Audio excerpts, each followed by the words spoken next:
Good morning, viewers. Welcome to Frankly Speaking with Vibhuti Jha. We have been so much struck with coronavirus that it has impacted every country in the world, big or small. It has impacted us with reference to what you call the social, political, economics, and technology in every segment of the way. And the world is still struggling and trying to come to terms with it, both with reference to cure, life, and everything else.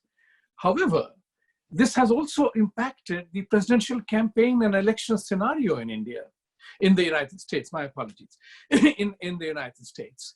And so much so that the candidate Joe Biden is campaigning from his basement.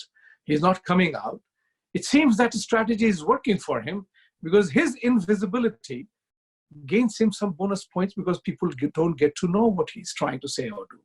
Whereas Trump is being Trump, always visible, and there is a lot more to criticize or observe about him. In addition, there are many congressional elections.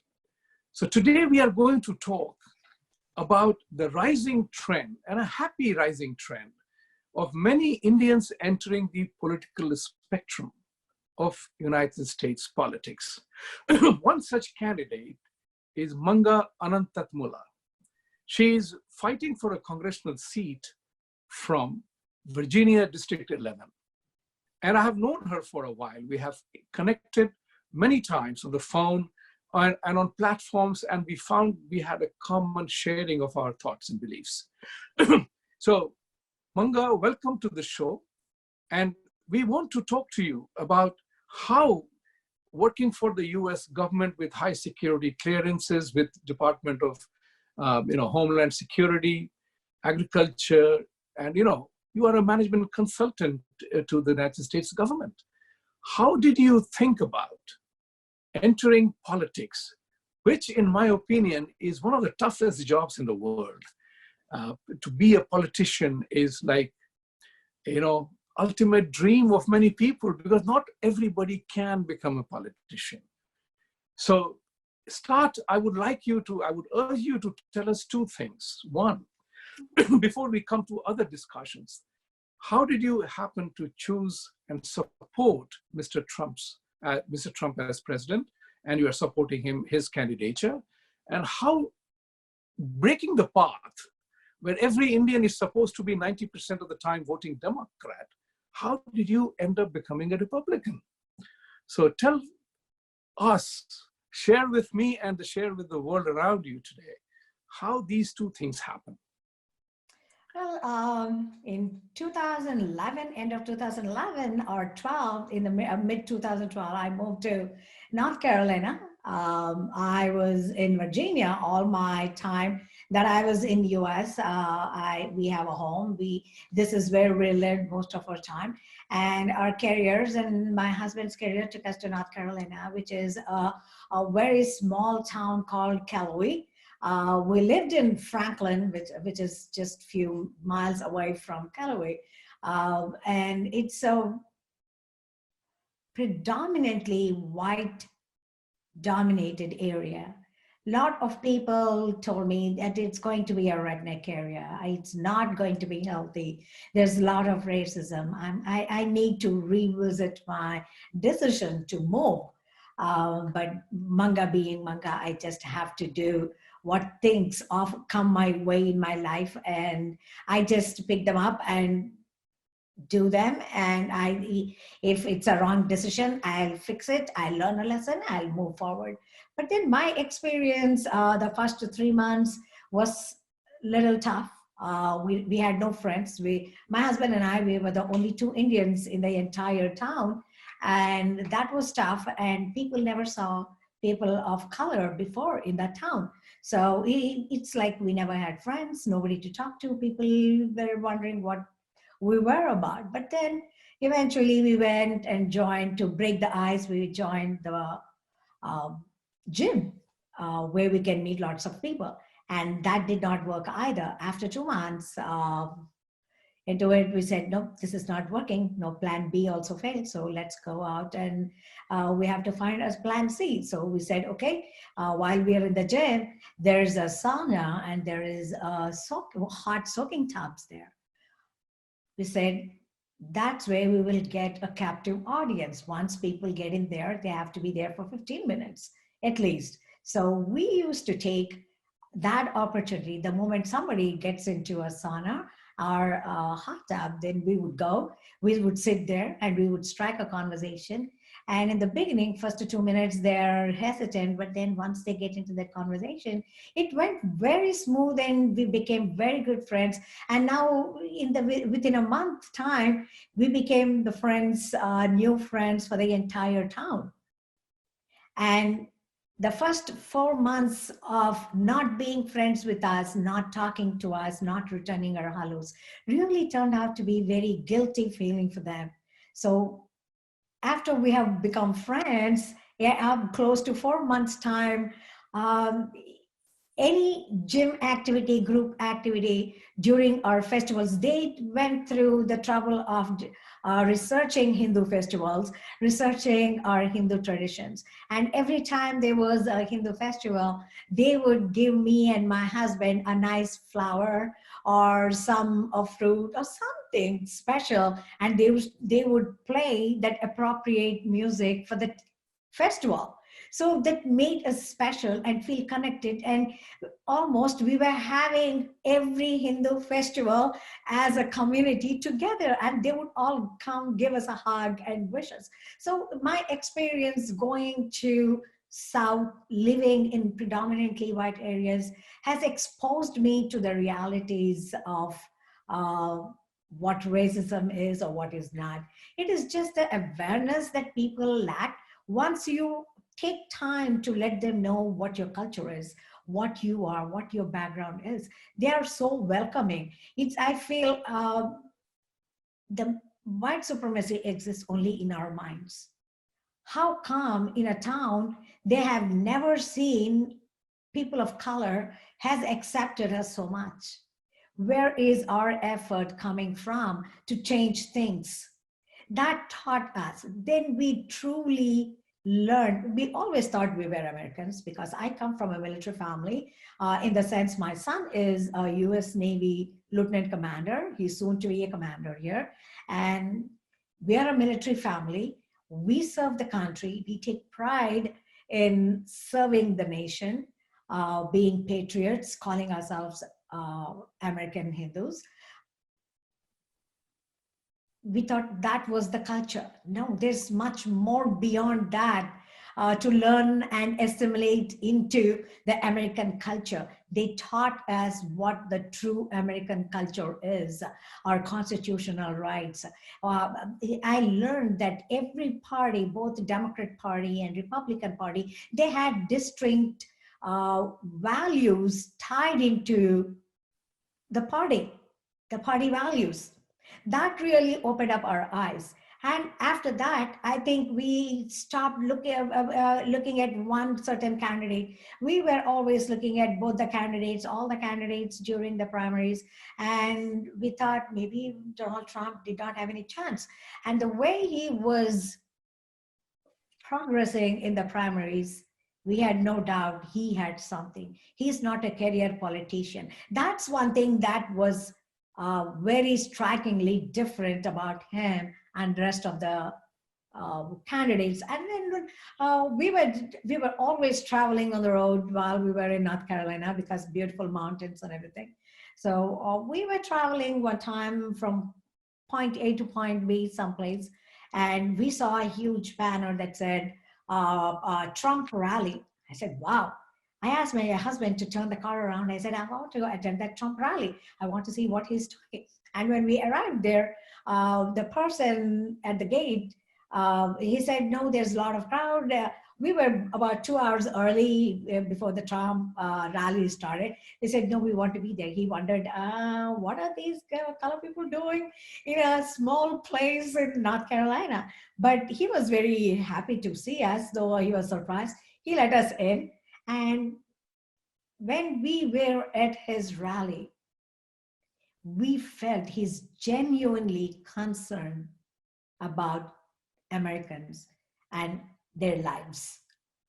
He That's was very powerful. I mean, there's a couple of things that I pick up from your introduction is the fact that your plan C worked. The politics of sauna and bathtub worked for you. So, which shows a remarkable resilience on your part to be part of the process and get noticed and get recognized. right. And the fact that your efforts bore fruit shows the acceptance by the American mainstream, communities to admit you, accept you, and acknowledge you and respect you from that point of view. I share a similar kind of a background in the sense that, I worked with American Express in India as well as here. And, so one of the things which happened was that name, so for example, if I may share a related story, you will have a good laugh at it, is the fact that we in India were always fine-tuned to believing fair and lovely. You remember that? The fair skin somewhere along the line. So in California, in my American Express private banking office, fresh off the boat in 1991, I asked some of the colleagues, so what is your weekend plan? It was a classic fresh off the boat question, just to keep a conversation going. And they said, we are going to the beach to get tan. And I said, but you are already fair. Why would you want to get tan? And then one of the colleagues, she said, you damn Indians, you have no idea what a beautiful skin color you have. From that time onwards, Manga, I would urge you to change the nomenclature of our color. Right. We are not brown, we are naturally tan. Yeah, absolutely. Absolutely. So we are naturally tan. We don't have to go to a sauna, nor do we have to go to a tanning machine to get our skin. We are naturally tan. So much for our color. Coming to the fact that you made a very strong statement that white supremacy idea exists in the minds. Yes. Now, there is a whole lot of politics of it. Right. So there is a history of white supremacy. Right. Let's acknowledge that fact. Right. One of the best ways to change something is to acknowledge the existence of something. If the Black people have been feeling neglected, right, and segregated, or civil rights issues, or they feel they are not allowed equal opportunity, correct, and the society has passed civil rights legislations, they have had more inclusive thing, they have passed accommodation in various ways. But there are two things which are very important for me here. Once I remember a very famous Black comedian, I won't name him here, but he made a statement, hey, white people, I don't need your favors, I need your respect. True.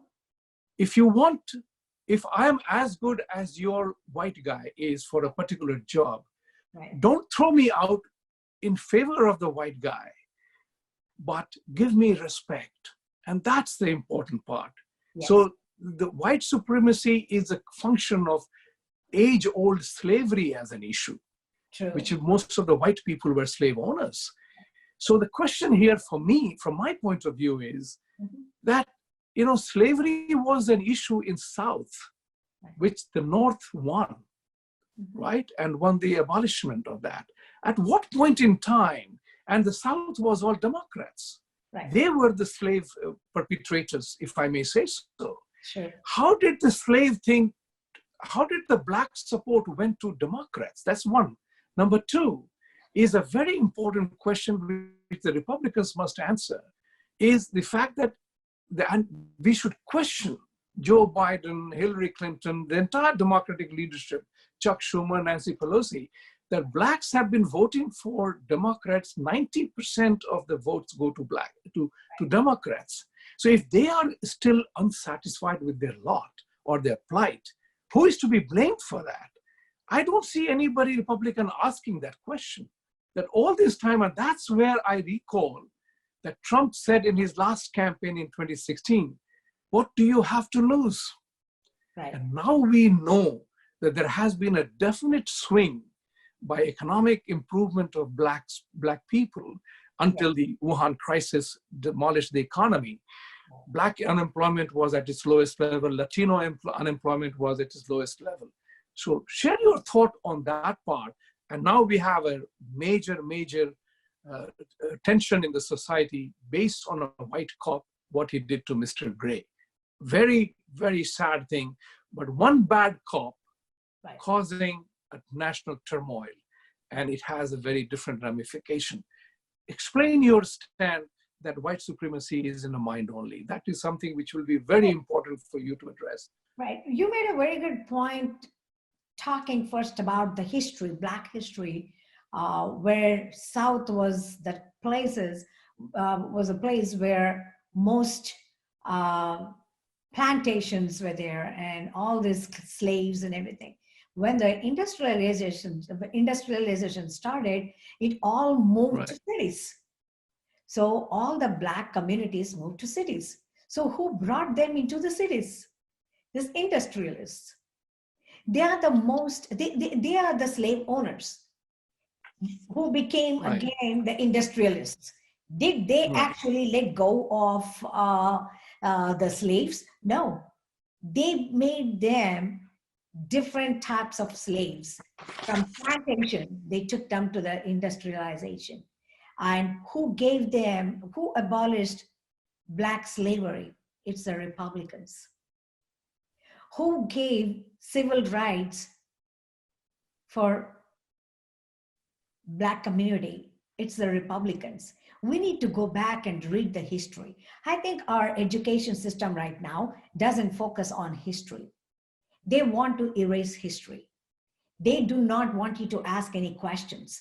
They simply want to take your child, indoctrinate them to teach what they would like to teach them by erasing the Black history. And after all the civil rights have been bestowed on Blacks, from the being slaves, how far ahead have they come? Now they almost have the equal rights. I see in my organizations, everywhere I work, there's always a preference.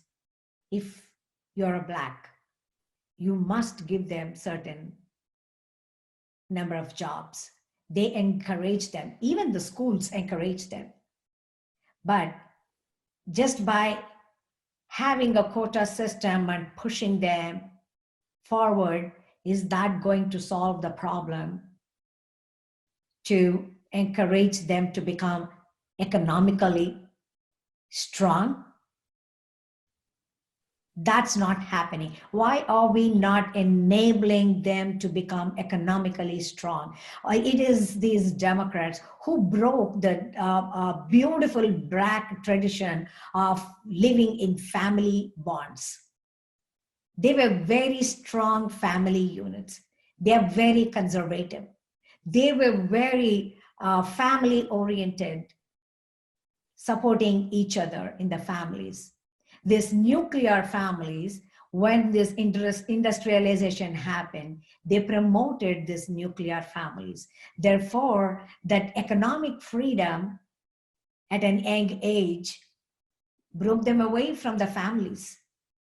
And then they started feeding them with welfare programs, made them dependent on these programs. Instead, why did they not give them equal opportunities for education? Why is it that they always thrust certain courses or certain kind of education on everybody? Why don't you train the children graduating from high schools or colleges in the areas that they like to make their future? Not everybody is going to like science. Not everybody is going to like English or geography, whatever that is. You know, people should be given the equal opportunity to advance their academics in the direction that they really want to make their career. Or you think, and I think the high schoolers, when they graduate, they are actually ready for a career? They are not ready for a career. Why are we not focusing on that part of education?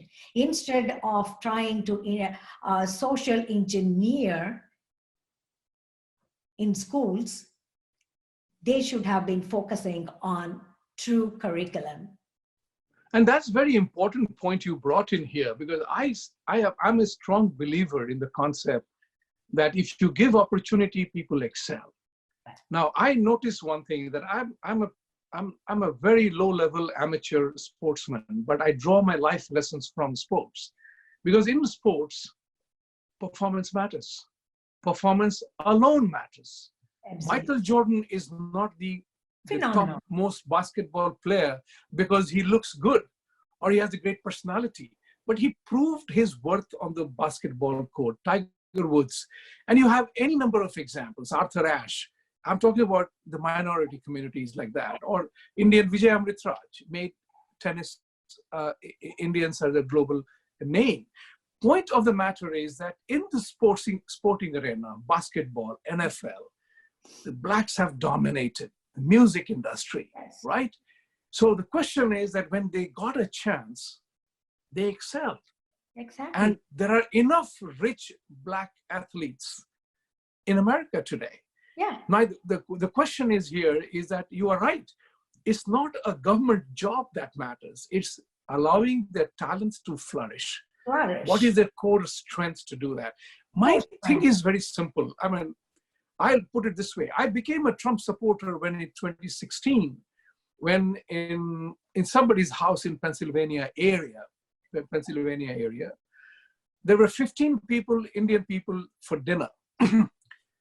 And suddenly I found that all 15 of them, excluding me, were saying that Trump was such a bad guy, that it's a shame that if he becomes president. And as a contrarian that I am, I just shot a question. Hey, how many of you know Trump? Right. There was total silence. Right. I said, if you don't know him, then why are you passing this value judgment on him? Correct. He's fighting an election. Right. So has he hurt you? Has he personally damaged you that you are making statements which are personal? I agree. That's the time when I took the stand that, hey, every politician is the same. I have followed American politics ever since 1991. Right. Because America is the greatest country in the planet Earth. Yes. Everybody wants to come to America. But this was the story of India 1,000 years ago. India was a golden bird. People did not come to India because of a tourism potential. They came to America to participate in India's economic growth and story of 26% of the world trade and without English. Think about it like that. So people are now coming to America. The cycle takes a turn. But when we were called deplorable, that annoyed me. And I noticed one thing for sure, and that's something important for you to remember as you get into your election campaign, the Democratic Party has only 2-point agenda. Have you ever thought about it? Their plank is 2 base planks: unfettered immigration and everything free for everybody. Yeah. That's their only platform. That is their platform. And everybody is happy about that. So people come here who hate America, they also want to come to America because they also all want to become rich here. Nobody comes to America to remain poor. Right. The Democratic Party promises them to give everything. It's like Eric Toll said in his book, it's so easy to promise to give something which you don't have to or you don't have. Right. So when this country taught us there is no free lunch, and Democrats are talking about free education, free tuition, free everything, free medical, free. Who is paying for it? Taxpayers. Taxpayers. And who are the taxpayers? You and I. Yeah, so the question is, they're robbing us. People are the taxpayers who pay the taxes so diligently, and then everything is free for people who want to ride free. Right. So you must take that as a base. You must attack their base point, that unfettered immigration. It's like I have argued this point to Manga with some people that, look, immigration is, if you are throwing a village party, you can serve food to everybody. Right. But a wedding list or a birthday party list has a limitation of budget, of venue, and how many people you are going to call. If I don't make the cutoff list of your son's wedding, I won't be there. I can't get angry about that. Can I? Mhm. No, I can't get angry. I did not make the cutoff list of 100, 200, or 500 that you are going to call. That's the point which I'm trying to make. So there was a scenario 200 or 300 years ago that give me your poor, give me your, downtrodden, and everybody was welcome because everybody was physically welcome here. America was too big and they needed people. Now you want to ration and you want to control who is coming. There's nothing wrong in it. Right. So the point is that reasonable logic has to be made.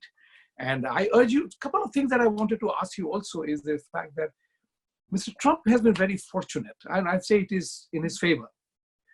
He did not, in his regime, economy boomed. Right. But Wuhan crisis, he did not cause it. The market meltdown, he did not cause it. Right. And the racial riots, he was not responsible for it. Mm-hmm. How he handles, if he were to ask you, how do I address these issues? Because this is the issue that you will have to fight as well. What is your thought on that? Well, he has taken appropriate decisions at the appropriate time when he said no international travel. Okay.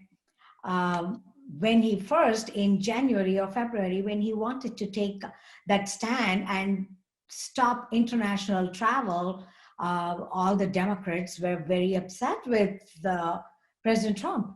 They said he's a racist, he is being mean, he's being a tyrant, all the name callings. You just simply, that our president does anything good for this country, they simply have to oppose. Anything that comes out of his mouth, they simply have to oppose. And how do they do that?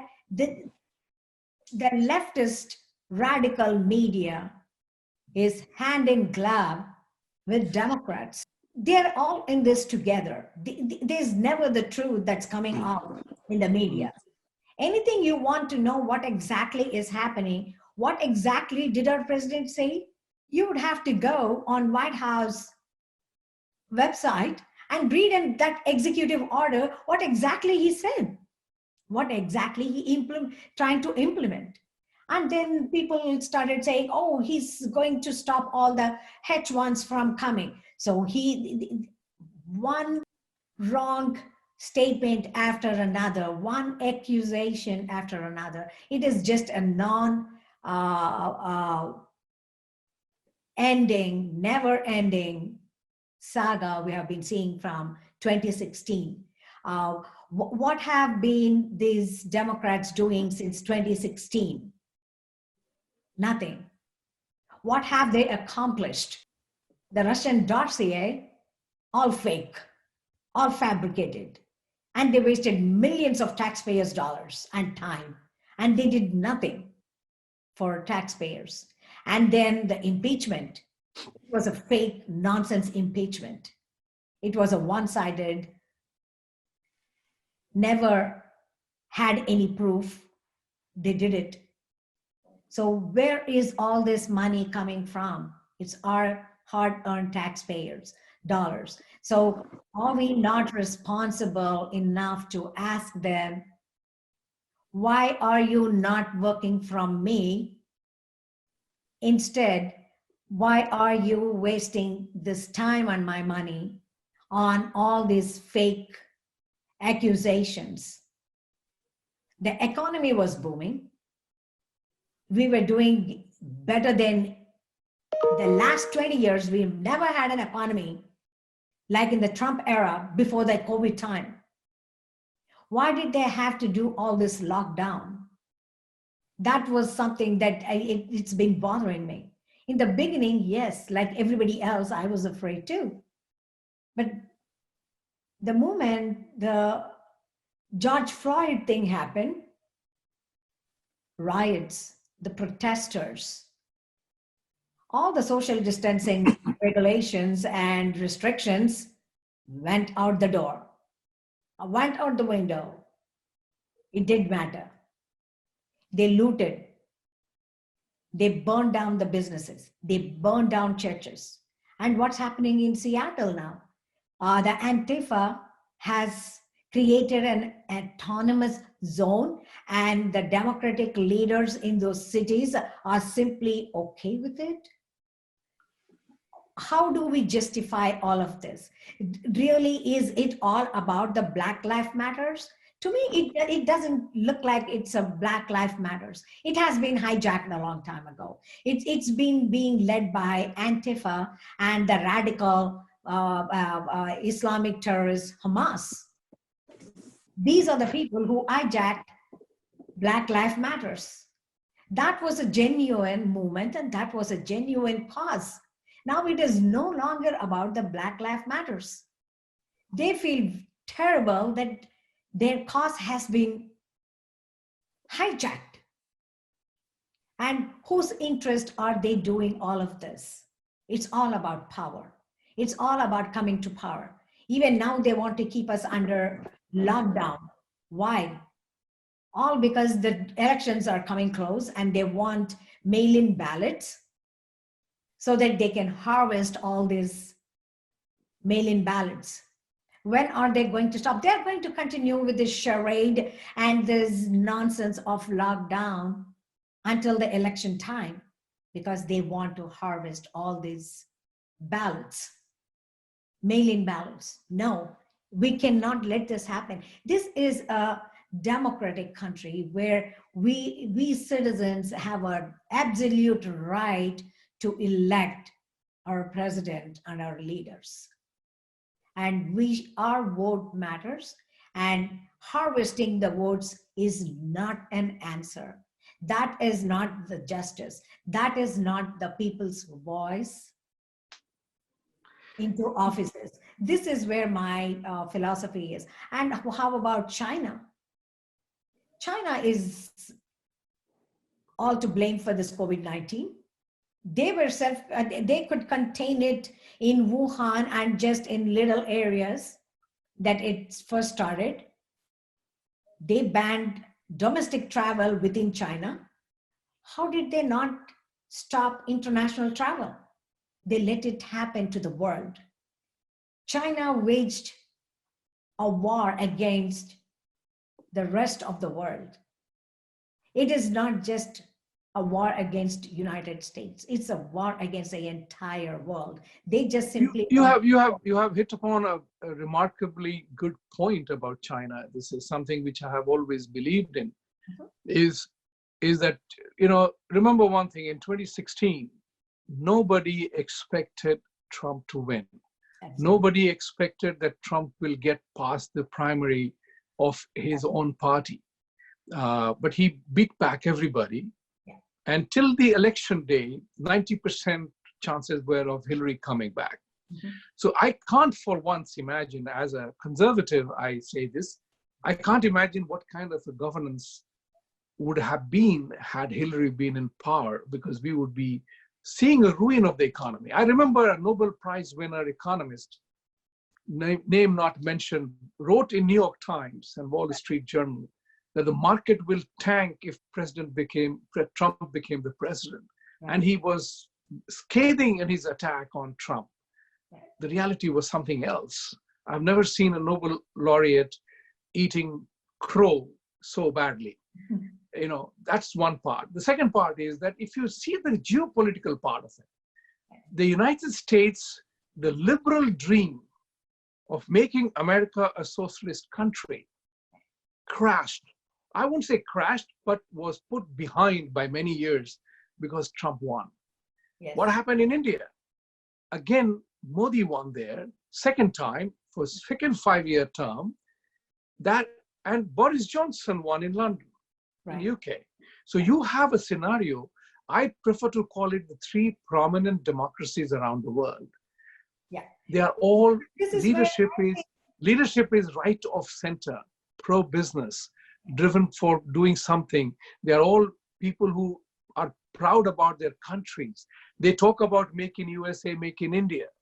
They talk about, Johnson let Brexit happen, which was in doldrums. So the question is, here are the three decisive people.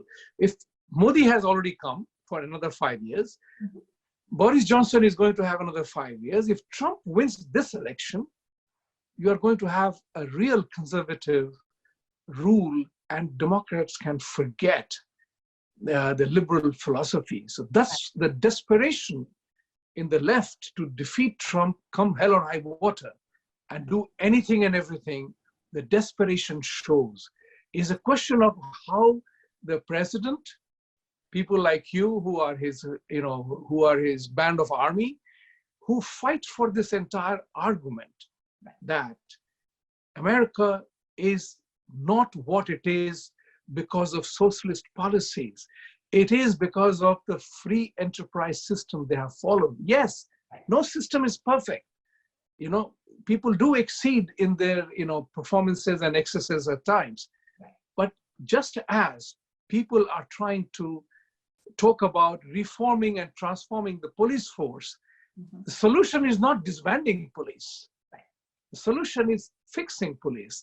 Just as globally, we say that Islam is a peaceful religion, but the ISIS, Al-Qaeda, and Taliban, so are we trying to fix Muslims or Islamic theology? No. We say that they are very nice people. Likewise, why don't we say cops are good people, there are bad apples? Bad apples. So the question here is, this is how the argument has to be shaped, because the biggest losers in this rioting, I'm for protest. I'm not for rioting. Absolutely. In the rioting, biggest losers are small and medium business owners. Yes. And that's something that you have to take advantage of. Yes. Small businesses are the most hurt because of COVID lockdown and this rioting. And who is the one who is hurt most? The small businesses. And among all those shops that were being vandalized and ruined and burned down, there are hundreds and thousands of Black brothers and sisters who are truly suffering as the consequence of those riots. Did they even think about their own community doing that? They are just the few bad apples. Right. And as Antifa, I say, they are few bad apples of the society. We need to get rid of them. We can't hold fear in our hearts and not fight against it. That's true. Very true. And somebody asked me, aren't you afraid of mentioning Antifa and Hamas and not being killed? I told them, I will die only one time. I won't die every day in fear. If I were to die, that comes once. It's okay. I'm not going to worry about that one-time death. I live with no fear and truly live my life and not be afraid. Yes, I will definitely say we need to stand up and fight against. We need to help the small businesses grow again. We need to end this law. It is almost a compelled lockdown until elections. This is what they are going to be doing. And are we going to sustain? Are the small businesses that are going to close going to reopen? No, they cannot reopen. They're small businesses. I am going to fight tooth and nail for every small business to just simply go open their small businesses, and that is their protest. Opening their livelihood is their protest to protect their family, to provide for their family. All of us have a right to protest peacefully. If they open their business and they follow safe social distancing and want to do their business, they should be allowed to. When big businesses are allowed to stay open and do business with social distancing, why not that same courtesy extended rule applied to small businesses? This is not justice. I would tell every small owner to go sue their democratic leaders in their cities. I endorse you, because the people, the couple of things that is very important here is that people who commit crimes and destruction of property, they need to be attended to. The matter needs to be attended to. I'm totally aghast that many democratic people are becoming so liberal that they don't even want to file charges against these vandalism and rioters. That beats me, because tomorrow somebody else does something. Are you going to let a crime go by? And that's a dangerous thing. What I see from here is my feeling that somewhere along the line, the Democratic Party is trying to weaken the structure of the United States. You weaken the police. You need law and order for economic growth. Absolutely, law and order. You touched it. You can't have an economic growth if there is no law and order. Absolutely. You actually touched it. Law and order. What is disbanding police? What is defunding police? What about the law and order? Are the women going to be safe? There are so many single women who are single parents who are raising their children and they need help. There's a lot of domestic violence. Who would we call as soon as we find ourselves in some danger? It's always the 911. It's always the police that comes to our rescue. They are our first defense. Who are we going to call if they defund or disband? And they are just, this is so pathetic to say, oh, no, we didn't mean to completely throw away the police. Oh, that's another lie behind disbanding and defunding. What does it mean? It only has one meaning, disbanding or defunding. Almost 60% of the police force put in either a resignation letter or retirement letter. How sad is this for this country that we cannot voice our opinion to say, no, law and order is a must. We do stand by our police force. I stand by. And you are absolutely right, and you ought to be very vocal about it, particularly because there are certain positions are not to be compromised on. Absolutely. Some people have been chosen; they have volunteered to be the police force. They are there to protect. They give their life. Yes, there is a bad apple in every segment of the society. There are bad priests. We have heard about the abuse by priests of sexual abuse by priests all over the world, right? I mean, the Catholic Church is full of these instances. Yeah, we haven't closed down the churches, have we? So the question here is that you always weed out the bad apple and let the process continue. Yes. So the point here is also very important it has to be reformed. We need a reform. Yeah. We will act on the reform. We'll have to work on the reform. Not having law and order, disbanding police and defunding them is not a solution, is not an option, and it is never going to happen. I am going to protest. Last weekend, I was in a protest against anti-defunding and debanding police. I will be in every protest and rally that is in favor of our law and order. We will not let this happen to our communities. We need to safeguard the safety of our women and children. Not having law and order is a dream come true for criminals. Yes. What happened? I mean, Seattle City is the best example. Don't we want to learn from Seattle City that the mayor asked them to stand down and not do anything, and they think that it is absolutely okay, and they make statements. There are a lot of democratic statements that make statements that if that's exactly what it takes to have this liberal society, that's what we will do. That is totally shameful. Do you not even ask your own constituents if that's what they want? If they are being paid with our tax dollars, they have a duty, I feel, to come ask me or their constituents whether I am okay not having law and order in my city. That's true. That's true. Absolutely true.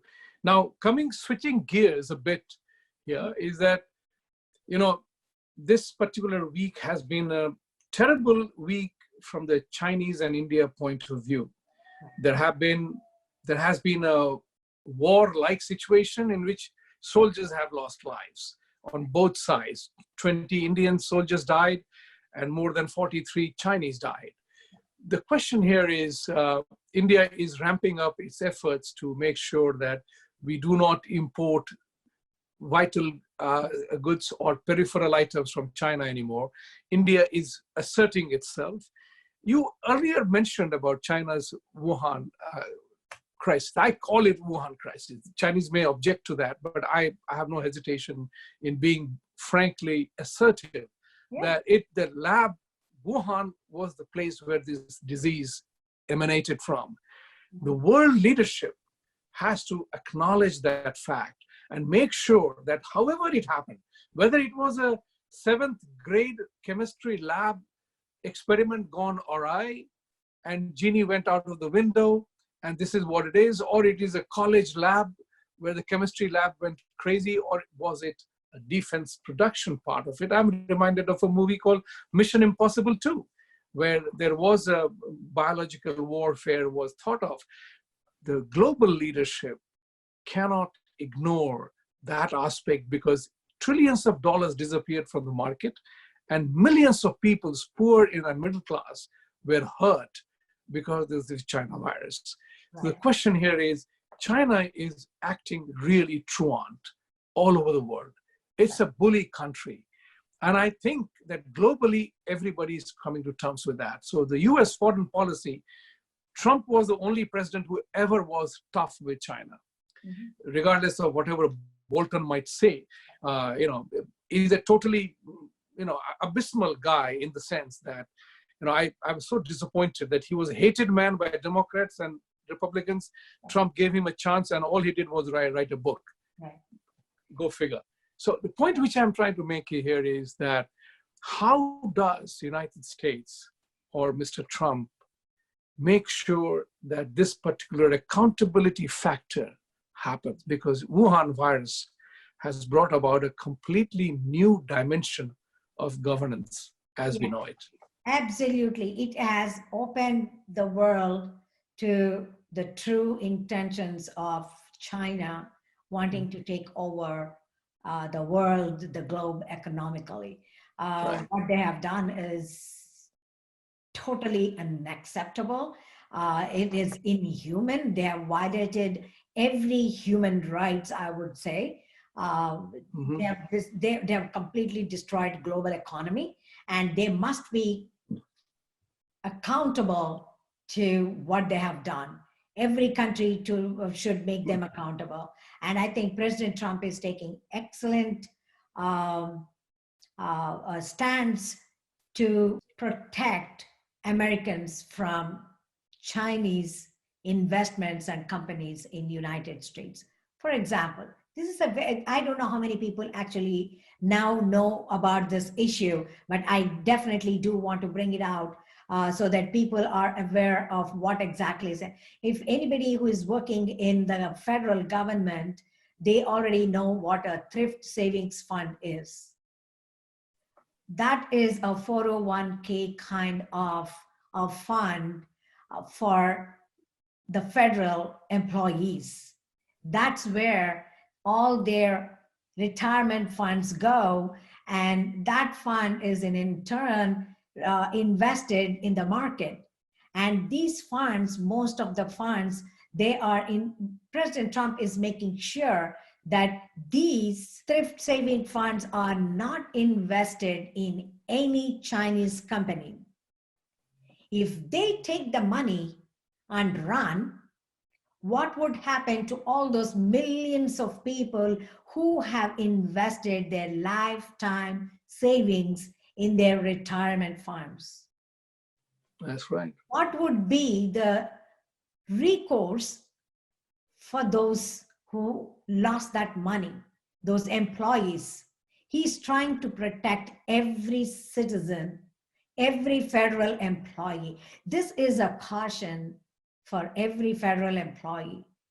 He's making sure that all of those funds are taken out from any Chinese market and invested in other global markets, safer US markets. I think that is one of the best things he is doing right now. That is the most important thing anybody could have thought of as a president. He is one of the best presidents, luckily, who cares for people, no matter how many people say, I hate him, I hate him, I hate him. But everything he does is in the favor of the citizens at the end.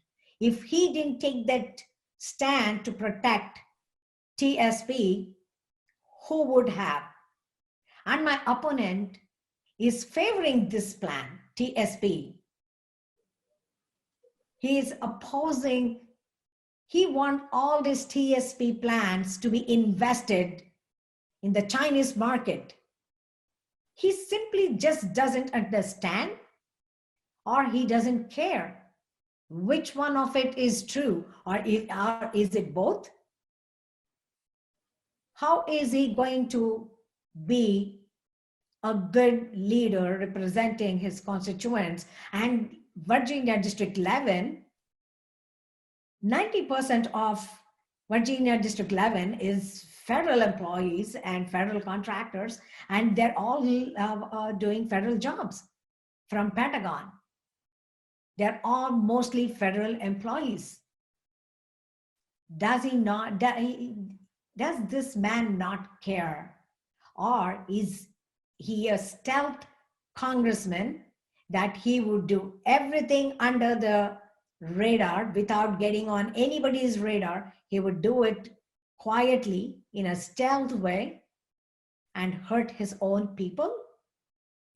How is he going to face his own constituents when they come to know that they have lost all the money? Happily, he must have made his money and retire. He must go. Definitely, I'm going to fight Jerry Connolly on this, definitely this issue and the Wuhan issue. And he's a radical leftist socialist. Manga, as it always happens, every good conversation must come to an end. So we are at the end of our program. I want to congratulate you for being the Republican Party nominee. Thank you. For Virginia District 11. I wish you well.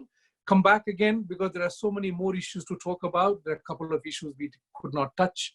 One of them is the foreign policy. As Indians, we are always definitely interested in good US-India relationship, which Mr. Modi and Trump have hit upon. But I remember one of the conservative satirist had mentioned, and he said that the United States has a real problem in having a foreign policy. It can't have a foreign policy because we are all foreigners here. So it's a very interesting domain. We will talk about it. I invite you again to come back to the program. And with this TV program, I'm also inviting others, whether you are a Democrat or a Republican, want to showcase your presentation, come along. So Manga, thank you very much for being my first political aspirant to be part of my program. So good luck. Thank you. Hope to have you again. Thank you so much, Vibhuti Ji, Mr. Jha, and I had a good time speaking to the viewers. Namaskar, viewers. Thank Namaste. You. Vijay Bhava, as my father used to say, Vijay Bhava. Thank you. Thank you. Thank you. I accept that victory, and let's celebrate the victory together with our viewers in November. Thank you. Thank you. And viewers, thank you very much for watching today. See you again next week, same time.